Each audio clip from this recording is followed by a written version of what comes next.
जरा कल्पना कीजिए, एक घने जंगल में सिर्फ 5 लोगों की एक छोटी सी बैठक हो रही है। हाँ, कोई राजा नहीं, कोई सेना नहीं। बिल्कुल, कोई बड़ा आयोजन भी नहीं है वहाँ। लेकिन उस एक बैठक में जो बातें कही गईं, वहाँ जो एक विचार पनपा, वो अगले 2500 सालों तक दुनिया के आधे हिस्से का इतिहास बदल कर रख देता है। ये सोचना ही अपने आप में रोंगटे खड़े कर देता है। है ना? हमारी इस डीप डाइव चर्चा में स्वागत है। आज का हमारा उद्देश्य केवल इतिहास के पन्नों को पलटना नहीं है, बल्कि हम इस बात की गहराई में जाएंगे कि कैसे एक बिल्कुल अदृश्य विचार सदियों तक जिंदा रह सकता है। और हमारे पास जो स्रोत हैं, वो उत्तर प्रदेश में वाराणसी के पास स्थित एक बहुत ही खास जगह के बारे में है, सारनाथ। हाँ, सारनाथ। हम आज इसी गुत्थी को सुलझाएंगे कि आखिर कैसे जंगल में दिया गया एक सीधा साधा उपदेश आज एक वैश्विक आध्यात्मिक केंद्र बन गया है। देखिए, ये जो अदृश्य विचार के जीवित रहने की बात है ना, यही इस पूरी कहानी का सबसे बड़ा रहस्य है। मैं कहूंगी कि इतिहास आमतौर पर तलवारों, युद्धों और साम्राज्यों के पतन से भरा पड़ा है। हाँ, वहाँ बहुत शोर है। बिल्कुल, वहाँ शोर है, लेकिन सारनाथ की कहानी एकदम अलग है। ये एक ऐसा ऐतिहासिक मोड़ है जहाँ बदलाव किसी हिंसक क्रांति से नहीं आया, बल्कि पूर्ण शांति से आया। मतलब ये सिर्फ कुछ ईंट पत्थरों या पुरानी इमारतों का समूह नहीं है। एकदम सही। ये उस दुर्लभ क्षण का एक भौतिक साक्ष्य है जब मानव चेतना को सच में एक नई दिशा मिली थी। एक ऐसी दिशा जिसने केवल भारत ही नहीं बल्कि पूरे एशिया और उसके बाहर के सोचने के तरीके को बदल दिया। इस शांति की बात से मुझे एक बहुत बड़ा भौगोलिक विरोधाभास याद आ रहा है। मतलब अगर कोई वाराणसी गया है तो उसे पता है कि वहाँ का माहौल कैसा है। ओहो, वाराणसी तो दुनिया के सबसे पुराने और जीवंत शहरों में से एक है। बिल्कुल, वहाँ घाटों पर जीवन और मृत्यु का एक निरंतर चक्र चलता रहता है। अनुष्ठान है, मंत्रों की गूंज है, एक बहुत ही तीव्र ऊर्जा है वहाँ। और फिर वहां से महज कुछ किलोमीटर की दूरी पर सारनाथ है। एकदम विपरीत। मतलब वहां एक ऐसा सन्नाटा है जो सीधे भीतर तक उतर जाता है। तो क्या इतनी तीव्र ऊर्जा वाले शहर के बिल्कुल बगल में इस शांति के केंद्र का होना महज एक इत्तेफाक था? इसे महज एक इत्तेफाक मानना तो इतिहास के साथ नाइंसाफी होगी। देखिए, उस समय गौतम बुद्ध ने बोधगया में ज्ञान प्राप्त कर लिया था। अब बारी थी उस ज्ञान को साझा करने की। सही बात है। और वाराणसी उस दौर में भी दार्शनिक और बौद्धिक चर्चाओं का सबसे बड़ा केंद्र हुआ करता था। वहाँ बड़े बड़े विद्वान आते थे। तो बुद्ध को अपनी बात रखने के लिए एक ऐसे ही केंद्र के करीब होना था। हाँ, जहाँ से उनका संदेश बहुत दूर तक जा सके। लेकिन साथ ही उन्हें ध्यान और चिंतन के लिए एक शांत जगह की भी तो जरूरत थी। अच्छा, इसीलिए उन्होंने मृगदाव को चुना। बिल्कुल, मृगदाव यानी हिरणों का जंगल, जिसे आज हम सारनाथ कहते हैं। ये समाज से पूरी तरह कटा हुआ नहीं था, लेकिन वाराणसी के भौतिक शोर शराबे से एक सुरक्षित दूरी पर था। हाँ। तो ये एक रणनीतिक और दार्शनिक दोनों ही लिहाज से बहुत सोच समझ कर लिया गया फैसला था। ये बात सच में सोचने पर मजबूर करती है कि कैसे एक विचार को पनपने के लिए सही माहौल की कितनी जरूरत होती है। और यहीं पर वो घटना घटी जिसका जिक्र हमारे स्रोतों में बार बार आता है, धर्मचक्र प्रवर्तन। हाँ, धर्मचक्र प्रवर्तन। अक्सर लोग इसका अनुवाद धर्म के पहिए को घुमाना कर देते हैं, लेकिन मुझे ये अनुवाद कुछ अधूरा सा लगता है। मैं भी यही सोचती हूँ। तो ये पहिया असल में किस चीज का प्रतीक है? मतलब क्या ये समय का पहिया है या कोई कानून है? इस घटना के पीछे का असली तंत्र क्या था? देखिए, इस पहिए को महज एक साधारण प्रतीक समझना एक बहुत बड़ी चूक होगी। धर्मचक्र का यहाँ अर्थ ब्रह्मांड के उस शाश्वत नियम से है जो हर चीज को नियंत्रित करता है। मतलब बुद्ध ने उस दिन कोई नया भगवान नहीं पेश किया? बिल्कुल नहीं, ना ही कोई नया कर्मकांड बताया। उन्होंने तो इंसान के दुख के पीछे के पूरे विज्ञान को डिकोड किया। जो 4 आर्य सत्य हैं, 4 नोबल ट्रूथ्स। हाँ, कि दुख है, दुख का कारण है, दुख का अंत संभव है और उस अंत तक पहुंचने का एक रास्ता भी है। यह उस समय के समाज के लिए किसी ओपन सोर्स फिलॉसफी की तरह था। ओपन सोर्स फिलॉसफी, ये बहुत दिलचस्प शब्द है ना? क्योंकि उस दौर में मोक्ष या ज्ञान पर कुछ खास पुरोहित वर्गों का एकाधिकार माना जाता था। बुद्ध ने उस एकाधिकार को पूरी तरह तोड़ दिया। यानी उन्होंने कहा कि मुक्ति के लिए किसी बाहरी मध्यस्थ की जरूरत नहीं है। बिल्कुल, व्यक्ति खुद अपनी चेतना से वहां तक पहुंच सकता है। तो पहिया घुमाने का असली मतलब था इस नई, आजाद और तार्किक विचारधारा को दुनिया में गतिमान कर देना। ये ओपन सोर्स वाला नजरिया तो इसे पूरी तरह से बदल देता है। मतलब उन्होंने मोक्ष को एक तरह से डेमोक्रेटाइज कर दिया। हाँ, एकदम सही शब्द है, डेमोक्रेटाइज करना। लेकिन उन स्रोतों में एक और शब्द का बहुत जिक्र है, अष्टांगिक मार्ग या मध्यम मार्ग।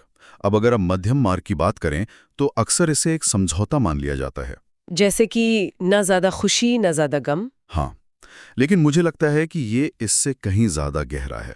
क्या हम इसे एक वीणा या किसी तार वाले वाद्ययंत्र को ट्यून करने की तरह देख सकते हैं? अरे, ये तुलना तो उस समय की स्थिति को समझने के लिए सबसे सटीक है।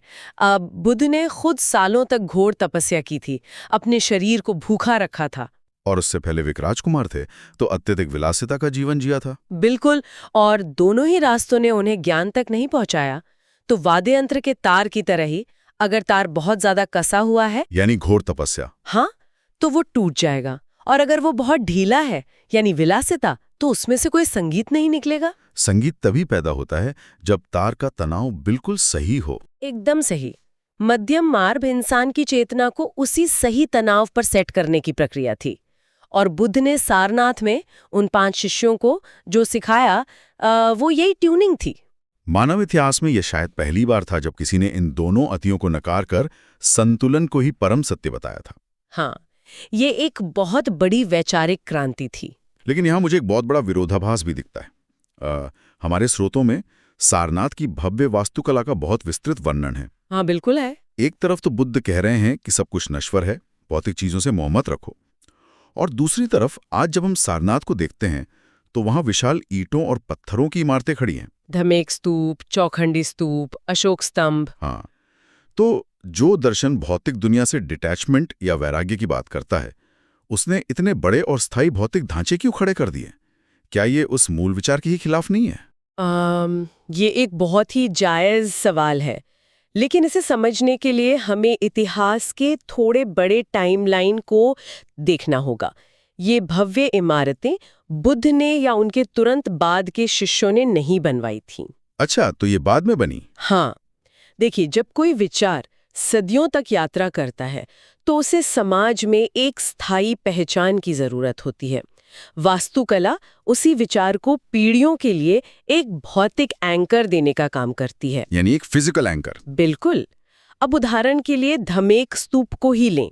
ये कोई आम इमारत नहीं है, ये एक विशाल, ठोस, बेलनाकार ढांचा है जिसका आधार ही लगभग 28 मीटर चौड़ा है। हाँ, सोचिए जरा, इसे इतना ठोस इसलिए बनाया गया क्योंकि ये उस अटल सत्य का प्रतिनिधित्व करता है जिसे कभी हिलाया नहीं जा सकता। और ऐसा माना जाता है कि ये ठीक उसी जगह पर खड़ा है जहां वो पहला उपदेश दिया गया था। बिल्कुल।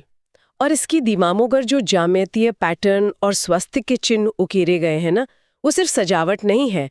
वो ब्रह्मांड के उसी जटिल लेकिन संतुलित नियम को पत्थरों पर उकेरने का एक प्रयास है। धमेक स्तूप की वो विशालता सच में चौंकाने वाली है। उस ठोस आकार को देखकर लगता है कि वो उस ऐतिहासिक क्षण को हमेशा के लिए फ्रीज कर देना चाहते थे। एकदम सही कहा। लेकिन फिर अगर हम चौखंडी स्तूप की बात करें तो उसकी वास्तुकला बिल्कुल अलग है। वो अष्टकोणीय यानी 8 कोनों वाला क्यों है? चौखंडी स्तूप का इतिहास तो और भी कई परतों में बटा हुआ है। ये वो स्थान माना जाता है जहां बुद्ध अपनी ज्ञान प्राप्ति के बाद पहली बार उन 5 शिष्यों से दोबारा मिले थे। दिलचस्प बात यह है कि ये वही शिष्य थे जो बुद्ध को बीच रास्ते में छोड़कर चले गए थे। हाँ, क्योंकि उन्हें लगा था कि बुद्ध तपस्या का रास्ता भटक गए हैं।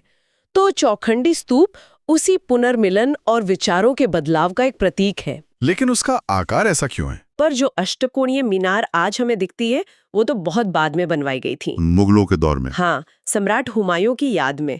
तो ये स्तूप दिखाता है कि कैसे अलग अलग कालखंडों ने इस जगह पर अपनी अपनी छाप छोड़ी है। लेकिन उसकी जो मूल आध्यात्मिक पहचान है वो वही रही। बिल्कुल। ये सच में एक ओपन एयर टाइम कैप्सूल की तरह लगता है जहां हर कालखंड अपनी एक नई कहानी जोड़ रहा है।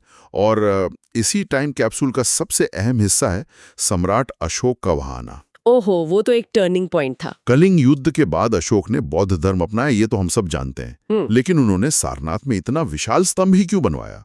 एक राजा एक जंगल में स्तंभ खड़ा करके क्या हासिल करना चाहता था? देखिए, अशोक का वो कदम एक बहुत बड़ी राजनैतिक और सामाजिक शिफ्ट थी। अशोक समझ चुके थे कि तलवार के जोर पर जमीन तो जीती जा सकती है, लेकिन लोगों के दिलों पर राज करने के लिए एक नैतिक शक्ति चाहिए होती है। तो उन्होंने बुद्ध के उपदेश के लगभग 300 साल बाद वो एकाश्म स्तंभ खड़ा किया। हाँ, मोनोलिथिक स्तंभ जो एक ही पत्थर को तराश कर बनाया गया था। ये स्तंभ वास्तव में उस दौर का ब्रॉडकास्ट टावर था। ब्रॉडकास्ट टावर, ये तुलना बहुत बढ़िया है। इसके शीर्ष पर जो 4 शेर पीठ सटाकर बैठे हैं, वो केवल शाही ताकत के प्रतीक नहीं है। वे चारों दिशाओं में बुद्ध की शिक्षाओं की गर्जना का प्रतिनिधित्व करते हैं। और उन शेरों के नीचे जो चक्र है, वो उसी धर्म चक्र का प्रतीक है जो अब रुकने वाला नहीं था। अशोक ने इस वास्तुकला के जरिए बुद्ध के दार्शनिक विचार को एक राजकीय और वैश्विक मिशन में बदल दिया था। मतलब ये एक घोषणा थी कि ये साम्राज्य अब युद्ध से नहीं बल्कि धम्म से चलेगा। बिल्कुल। एक शासक का अपनी नीतियों को पूरी तरह से एक दार्शनिक विचार को समर्पित कर देना, ये तो आज के समय में भी एक बहुत बड़ी बात लगती है। सच में। और उस अशोक स्तंभ का जो असली लायन कैपिटल है, जिसे भारत ने अपने राष्ट्रीय प्रतीक के रूप में अपनाया है, वो आज भी सारनाथ के संग्रहालय में सुरक्षित है। सारनाथ संग्रहालय की भूमिका तो इस पूरे विमर्श में बहुत ही महत्वपूर्ण है। हाँ, जब मैंने इसके बारे में पढ़ा तो मुझे लगा कि म्यूजियम का काम केवल पुरानी चीजों को शीशे के पीछे रखना नहीं है। वो इस बात का सबूत है कि कैसे सदियों की मौसम की मार और हमलों के बाद भी उस विचार को बचाकर रखा गया है। बिल्कुल। अगर वो संग्रहालय ना हो तो शायद हम उस कला की बारीकी को कभी समझ ही ना पाएं। जब कोई उस लाइन कैपिटल की मौर्यकालीन पॉलिश को देखता है, जो आज भी शीशे की तरह चमकती है, हाँ, तो वो उस दौर की इंजीनियरिंग के चरम को महसूस करता है। मतलब बलुआ पत्थर को उस हद तक चमकाना आज की तकनीक के लिए भी एक चुनौती है। और इसके अलावा उसी संग्रहालय में बुद्ध की वो प्रसिद्ध मूर्ति भी तो है। हाँ, जिसमें वे धर्म चक्र प्रवर्तन मुद्रा में बैठे हैं। उस मूर्ति के चेहरे पर जो एक गहरी पारलौकिक शांति उकेरी गई है, उसे तो शब्दों में बयां ही नहीं किया जा सकता। वो पत्थर की मूर्ति इंसानी मनोविज्ञान की उस अवस्था को दिखाती है जिसके बारे में बुद्ध ने उपदेश दिया था। एकदम सही। ये संग्रहालय इतिहास को महज स्टोर नहीं करता, वो उस इतिहास को डिकोड करने का मौका देता है। और ये डिकोडिंग केवल पुरानी इमारतों तक सीमित नहीं है। हमारे स्रोतों में 20वीं सदी में बने मूलगंध कुटी विहार का भी जिक्र है। हाँ, जिसे महाबोधि सोसाइटी ने बनवाया था। इसकी दीवारों पर जापानी कलाकार कोसेत्सु नोसु द्वारा बनाए गए जो भित्ति चित्र हैं, वे इस बात का बहुत मजबूत सबूत हैं कि सारनाथ का इतिहास कोई रुकी हुई धारा नहीं है। बिल्कुल। आधुनिक दुनिया भी इसमें लगातार अपने रंग भर रही है। लेकिन इस बिंदु पर आकर मेरे मन में एक सवाल उठता है। हमारे स्रोतों में इसके वैश्विक और सांस्कृतिक महत्व पर बहुत जोर दिया गया है। हाँ, दिया गया है। तो एक जगह जो स्पष्ट रूप से बौद्ध धर्म का उद्गम स्थल है, उसे हम पूरी मानवता की विरासत कैसे कह सकते हैं? मतलब क्या हम किसी एक धार्मिक स्थल को सच में यूनिवर्सल मान सकते हैं? इस सवाल का जवाब उस विचार की प्रकृति में छिपा है जिसे सारनाथ ने जन्म दिया था। ये सच है कि श्रीलंका, जापान, थाईलैंड जैसे देशों से लाखों श्रद्धालु वहाँ एक धार्मिक तीर्थ के रूप में आते हैं। हाँ, वो तो है। लेकिन सारनाथ का प्रभाव धर्म की सीमाओं को लांघ जाता है। बुद्ध ने वहाँ जो सवाल उठाए थे कि इंसान दुखी क्यों है और उसके मन में शांति कैसे आ सकती है, ये किसी एक धर्म के सवाल थोड़ी हैं। ये तो मानव मनोविज्ञान के सबसे बुनियादी सवाल हैं। बिल्कुल। आज की दुनिया में जो तनाव और एक अजीब सी अंधी दौड़ से जूझ रही है, लोग शांति के तरीके ढूंढ रहे हैं। ऐसे में सारनाथ उस दार्शनिक क्रांति का प्रतीक बन जाता है। हाँ, जिसने इंसान को बताया था कि सारी समस्याओं का समाधान उसके अपने ही भीतर है। पश्चिम के दार्शनिकों से लेकर आज के मनोवैज्ञानिकों तक सबने उस माइंडफुलनेस की अहमियत को माना है, जिसकी नींव सारनाथ में ही रखी गई थी। एकदम सही। इसीलिए इसका महत्व किसी एक संप्रदाय से कहीं ज्यादा विस्तृत है। ये नजरिया तो पूरी तस्वीर को ही बदल देता है। यानी लोग वहां सिर्फ एक धर्म की तलाश में नहीं जाते, बल्कि मानव इतिहास के उस क्षण से जुड़ने जाते हैं जब इंसानियत ने खुद को समझना शुरू किया था। बिल्कुल। लेकिन जब हम आज के सारनाथ की तस्वीर देखते हैं तो एक बहुत बड़ा व्यवहारिक विरोधाभास सामने खड़ा हो जाता है। वो कैसे? देखिए, हम लगातार उस प्राचीन शांति, सन्नाटे और आत्ममंथन की बात कर रहे हैं, लेकिन आज का सारनाथ एक बेहद व्यस्त और चहल पहल भरा टूरिस्ट हब है। हाँ, वो तो है। वहाँ बसों की लंबी कतारें हैं, गाइडों का शोर है, हर कोई स्मारक के सामने सेल्फी लेने की होड़ में है। तो क्या इस व्यवसायीकरण के बीच उस जगह की वो मूल शांति कहीं खो नहीं जाती? ये एक ऐसा द्वंद्व है जो दुनिया के हर ऐतिहासिक स्थल के साथ जुड़ा है। पहली नजर में ये शोर ध्यान भटकाने वाला लग सकता है। हाँ, कोई भी यही सोचेगा। लेकिन अगर हम इसके पीछे के मैकेनिज्म को समझें तो सच्चाई कुछ और है। ये पर्यटन ही वो ताकत है जो उस प्राचीन इतिहास को आज के समय में जीवित रखे हुए है। मतलब अगर वहां कोई ना जाए तो वे भव्य स्तूप बहुत जल्द खंडरों में तब्दील हो जाएंगे। बिल्कुल। आज का वो शोर शराबा वास्तव में इस बात का प्रमाण है कि 2500 साल पहले चला वो विचार आज भी लोगों को अपनी ओर खींच रहा है। ये एक बहुत ही सकारात्मक नजरिया है। और सबसे दिलचस्प बात यह है कि जब कोई उस भीड़ और शोर के बीच से गुजरता हुआ अचानक धमेक स्तूप के ठीक नीचे खड़ा होता है तो बाहर का शोर पल भर के लिए पीछे छूट जाता है। हाँ, उस ठोस वास्तुकला की अपनी एक गुरुत्वाकर्षण शक्ति है। हाँ, जो इंसान को उस गहरी और इमर्सिव शांति से जोड़ देती है।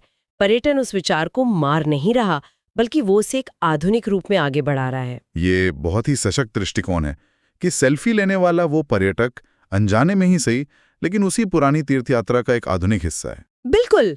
हर तस्वीर जो वहां से दुनिया भर में जाती है वो उसी धर्म चक्र को एक नया धक्का दे रही है। चलिए, तो अब इस पूरी चर्चा के धागों को एक साथ पिरोने का वक्त आ गया है।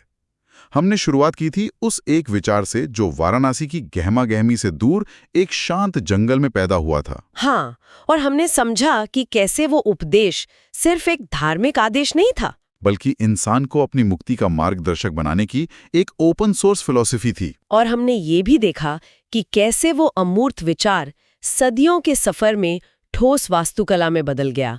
धम्मेक स्तूप और अशोक स्तंभ महज पत्थर नहीं है, वे उसी विचार के ऐतिहासिक ब्रॉडकास्ट टावर हैं। बिल्कुल, जिन्होंने उस शांति के संदेश को पूरी दुनिया तक पहुंचाया। और अंत में हमने इस बात पर भी गौर किया कि आज का ये जो शोर शराबे से भरा पर्यटन है वो दरअसल उसी मूल संदेश को जिंदा रखने का एक तरीका है। ये चर्चा सच में इतिहास को देखने के हमारे नजरिए को बहुत गहरा करती है। जाने से पहले मैं एक विचार छोड़ना चाहूंगा जो शायद आगे की सोच के लिए एक नया दरवाजा खोले। जरा सोचिए, जब आज दुनिया के अलग अलग कोनों से लोग उस विशाल धमेक स्तूप के सामने खड़े होकर उसे निहारते हैं तो क्या वे सच में केवल कुछ प्राचीन ईंटों को देख रहे होते या फिर कुछ और? हाँ, या फिर क्या ये आधुनिक पर्यटन ही इस भागदौड़ और बर्नआउट से भरी दुनिया में उस शांति को वापस पाने की एक नई तीर्थ यात्रा है जिसका पहला कदम उस जंगल में धर्मचक्र प्रवर्तन के साथ उठाया गया था? क्या हर कैमरे का क्लिक सदियों पुराने उसी सन्नाटे को कैद करने की एक बेताब कोशिश है? इस पर जरूर सोचिएगा।